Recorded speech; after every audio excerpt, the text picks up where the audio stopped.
Glad to have your company on the SPL Express. What a weekend of action we've had in the Singapore Premier League. Lots of goals, lots of drama, lots of high-quality action on the pitch. Speaking of high quality, we have our regular analyst here, Rhysh Roshan Rai. Too kind. Roshan, before we come to you, let's quickly go through the results of Matchweek 3 and what happened in this SPL. There was a 5-goal thriller at the Hougang Stadium. The Cheetahs coming out on top 3-2 thanks to a Andre Moritz masterclass with a contender for goal of the season as Hougang United beat Geylang International 3-2.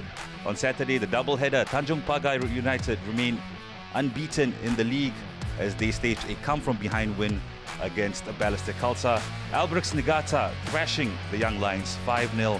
And on Sunday, Lion City Sailors returned to winning ways with a 1-0 win over Tampines Rovers. And here's a look at the standings after 3 games of football. Tanjong Pagar United at the top with 7 points. Again, they're unbeaten and they are ahead of Albirex Niigata and Lion City Sailors, while Hougang United are 4th. So Roshan, lots to look back on. Let's start with Tanjong Pagar. I mean, if you look at the backroom staff, lots of familiar names, those who have contributed to local football. You have Noor Alam Shah, Hasrin Jalani, Hafiz Osman, Indra Sharan as well. They've seemed to be doing something right at the moment. They certainly do. And look, reigning goals, Matchweek 3 in the Singapore Premier League. Brilliant, great entertainment. Lots for us to get stuck into. But with Tanjong Pagar, I think one of the big things about them, and it's something that the players have spoken about as well, is the team spirit within the squad. I think this is a side that, loves being the underdog. They spoke to Shugic and he talked about that as well, that the team feels like people have perhaps not taken them seriously. So they actually take that as an added motivation going into games and wanting to show what they can do. And the likes of Rishuto, the likes of Shugic in those positions, Nishiguchi as well, and Nishikawa, I think they add a lot of quality to this Tanjong Pagar United side, who have set themselves up really well under Hasrin. I think tactically, he does things well. But also they have that added quality of players like Rishuto and Shugic who can help change the game for them, and Nishiguchi as well, of course, with the quality he has in those attacking positions. How about defensively though? Can they sustain this? The kind of mentality they've shown throughout the season? I think, defensively at times, in certain situations, they were a little bit loose, especially against, Balestier. So it's going to be something that they have to look at and tighten up. I don't know if they have title aspirations. I don't think that's going to be the main aim for them. Obviously, you go into every game and you look at it and thinking, we'll take each game as it comes, and we want to try and do our best in all those matches and try and win those games if we can and see where that takes you. But if they want to be sort of serious title challenges, then I think that balance has got to come into the game in terms of making sure that they can keep things tight at the back, which we saw they could do against Albirex on match day 1 when they scored those 2 early goals and they shut Albirex out. Remember Herman Zalani as well talking about, we could have let them play until tomorrow. We could play until tomorrow. Albirex would have scored. Well, I mean, those words have come back to bite him a little bit because they've now conceded lots of goals in the last 2 matches. But as long as they're winning them, I think they'll be satisfied with the performances that they've put in as well, the fight that they've shown so far. Speaking of title contenders, Lion City Sailors, the defending champions, they return to winning ways by beating Tampines Rovers 1-0. But it was Tampines who stole the show with a very, very dominant performance. Let's hear first from their head coach, Gavin Lee, after the game. Yeah, it's definitely frustrating. We walk away from the game without a point. But I must say I'm very proud of our side. It's potentially one of the best performances in the 2 years so far, these 2 years. And if we keep on going in this direction and maintain calm, and I think we can do a lot better. We had a game plan. We got the possession from our goal and we got into the areas that we wanted. We created scoring opportunities, but unfortunately, decisions and external factors like referee we cannot control. But we just kept trying. But we should have taken our chances. But again, that shouldn't say anything less about our performance today. So Roshan, he said that that's their best performance in the last 2 years or so. Do you agree? I thought they were impressive. I mean, I can't remember all the performances from as far back as 2 years ago or 3 years ago, whatever it is. But Gavin certainly seems to think so, and he's been their coach there for a while. But what I will say is they looked really good, and it was a lot of fun to actually cover that game, to watch that game, and to see the quality that they displayed against the Lion City Sailors.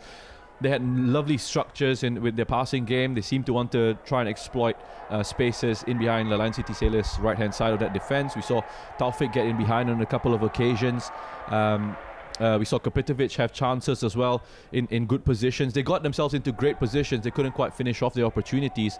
And that's really from what you look at as, can you control what we can control from that element? Yes, we did great. We played well. We created chances, but we just couldn't put them away and really punish the Lion City Sailors. But Tampines Rovers, I thought, were in control of the game for large parts of the match, and especially the first half. They really should have punished the defending champions. What wasn't in their control was the decisions that went against them. What about the decisions, those particular decisions in the game?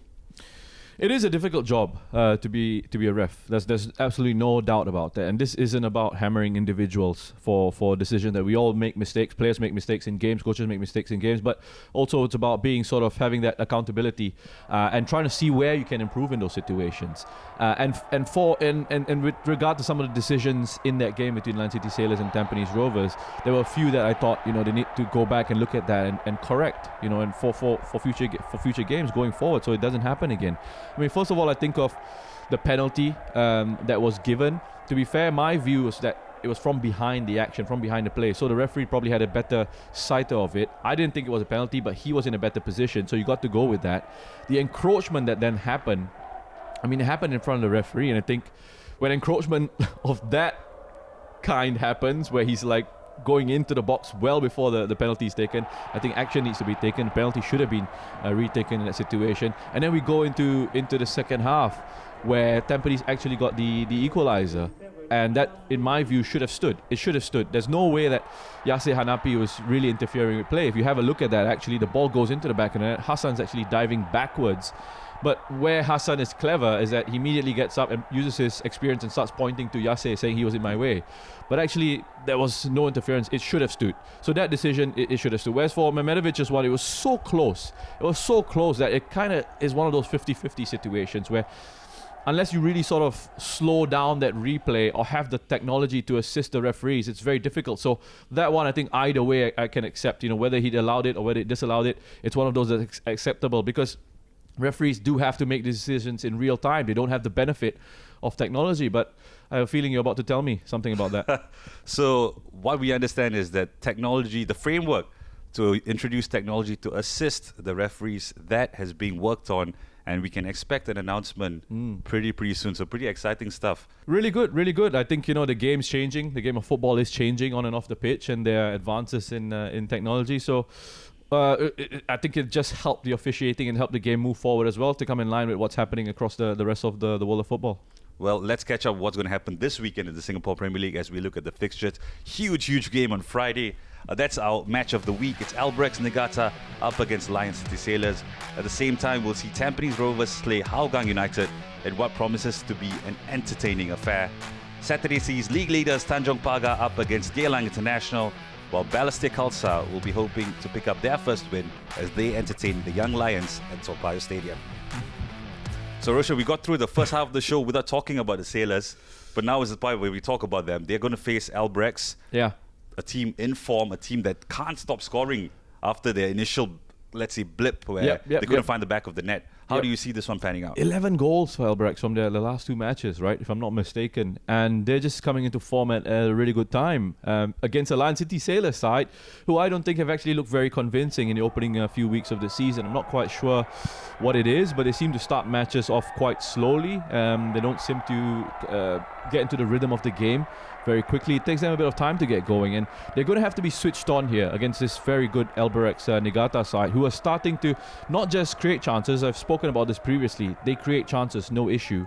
It's when they get into those positions, can they finish them off? And they've been punishing teams over the last couple of weeks in the Singapore Premier League. So I feel like they are starting to get a bit of momentum going up against a Lion City Sailor side. They're struggling at the moment. We could, if the Lion City Sailors aren't at their best, aren't at full strength, and they don't show up, we could see a nice little surprise here in terms of Albirex picking up 3 points against the defending champions. Well, there's a dilemma for fans as well, because we have Tampines and Hougang at the same time on the same day. That could be a very entertaining game. Oh, what are you guys doing, man? Two big games on that Friday. Incredible stuff. Really exciting. And the fact that we got LCS and Albirex, as you mentioned, and then Hougang against Tampines. And again, it comes back to styles of play, which is, for me, from my perspective, is going to be fascinating to watch. You have Hougang under Clement and Firdaus, and we've seen the style that they're trying to implement, passing it out from the back, being patient with the build-up play. And Tampines as well have a good possession-based game, quite different as well from Hougang, but they also want to have the ball. They also want to try and dictate the tempo of the match. They want to impose themselves on the opposition. So this is going to be such a fascinating tactical battle, essentially between young coaches. Firdaus has been on the touchline the last couple of games for Hougang. And Gavin has taken charge of Tampines. He's probably got that little bit more experience. If Tampines Rovers can kind of take on what they did against the Lion City Sailors, bring that performance along with them, find that consistency, they will cause Hougang lots and lots of issues, because I think there's a clearer structure to their play. They've been playing that style a lot longer than Hougang have. So that goes Tampines' way. Hougang, of course, have the X factor of Andre Moritz in there. I don't think they played particularly well against Geylang, but still with his quality, they were able to get the 3 points. Well, it's not all about styles of play. Sometimes you need the results. And Balestier, they definitely the result against Young Lions. Yeah, and this is a game that Balestier have to win. And I say have to win because you're a professional club coming up against Young Lions, who are a team of players who are doing the national service, students, younger players. They don't have that experience. They don't have the foreign signings in their squad. So again, for Balestier, this is a game that they need to win to bounce back. They need to show that they've learned from the last 2 matches where defensively they've been far too loose. The quality hasn't been quite there. They do have quality in the attacking positions. The likes of Kondo, Taniguchi, Hoshino, those are the players that you expect will have the ability to lift Balestier. And they showed that they can turn it on. They showed that they can turn it on, and you expect them to be the players to give Balestier the lift that they need in this game against the Young Lions. And the final game, Geylang travelling to Tanjong Pagar, who are the league leaders right now, in form. What do Geylang have to do to perhaps produce a result? I think Geylang were unfortunate to lose against Hougang, because when you think about the performance-wise, longer term, you think about performance and you see that could take you to where you want to be on the table. Of course, certain matches, results can go against you. Something special happens, like what it did against Hougang. So if you're Noah Ali, I think you're looking at Geylang and you're saying, guys, actually the games that we've been playing, we've been performing well. I want to see the same. Because again, you can see what they're trying to do in possession of the ball, out of possession of the ball, and that identity is there. But they come up against a Tanjong Pagar side who are flying. Confidence is a huge thing in football. Players sometimes when they're feeling confident, they feel like there's nothing that's going to stand in their way. Every team that comes up against them, they feel like they can win, they can get a result against. And for Tanjong Pagar, I think what they've shown is still very early days, is the fact that they are a side who don't necessarily need to play well in certain phases of the game to still pick up the points and pick up the result. And they'll take that with them into this game against the Eagles. Well, let's recap our match of the week for you then. It's Albirex versus Lion City Sailors. So don't forget, you can catch Roshan with John Dykes and our pre-match coverage. It begins at 7:15 p.m. Roshan, your prediction for this game? Yeah, thanks for putting me on the spot. Look, I said Albirex could beat them, right? I think Albirex will beat the Lion City Sailors. I think they'll beat them. I think they have more quality in those forward positions. They'll create chances. They'll finish off those opportunities, especially with Korai Tanaka. So Albirex to win that game against LCS. Famous last words. Well, lots of football to look forward to, guys. Do tune into all our social media platforms for all the latest news on the Singapore Premier League. Till next time, take care, stay safe.